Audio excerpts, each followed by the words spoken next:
сейчас вы глядите без Бога. Какая нищета.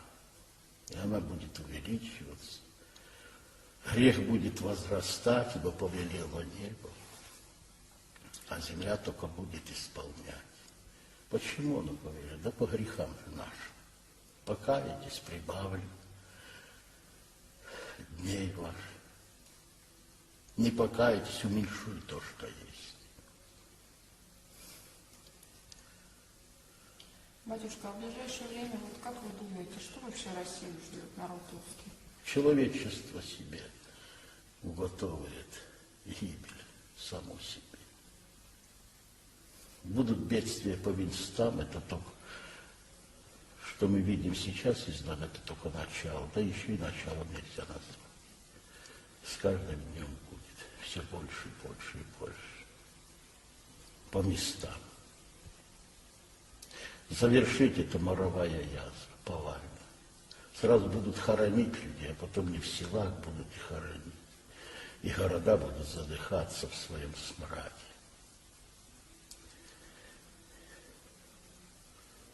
Вода будет уходить, наземная и подземная, с колоссальной скоростью. И не будет человека радовать. Эта жизнь будет на земле туго и уныние народов сказано. Народов, не народа русского, а народов всех.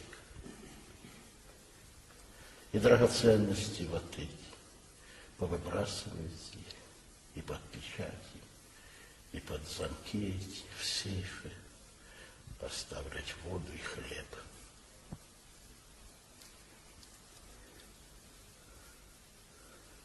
Покуда приносится жертва, покуда служится литургия, покуда земля будет прозябать.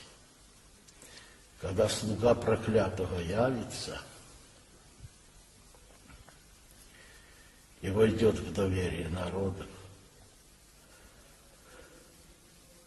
это будет проходить 1,5 года, а через 1,5 года закроет православный храм. Вот тогда и заключится небо, так как оно заключилось при Илии. Батюшка, можно еще вот вас спросить, а как вы думаете, руководство нашей страны, оно все-таки желает, чтобы народу стало лучше, или все-таки не будет этого? По нам правитель. Какие мы, такой правитель. Неужели не будет этому конца и края? Будет. Когда Господь повернет время.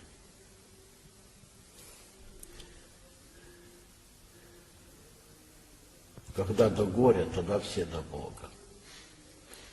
Потому в тесноте уже жесткой уздой придем мы в церковь к Богу. Будут молиться те, кто и не думал молиться, и не пойдут, а побегут. Еще не пришло время, немного. А после нынешнего руководителя-то будет еще кто-нибудь лучше, хуже? Не ожидайте лучшего.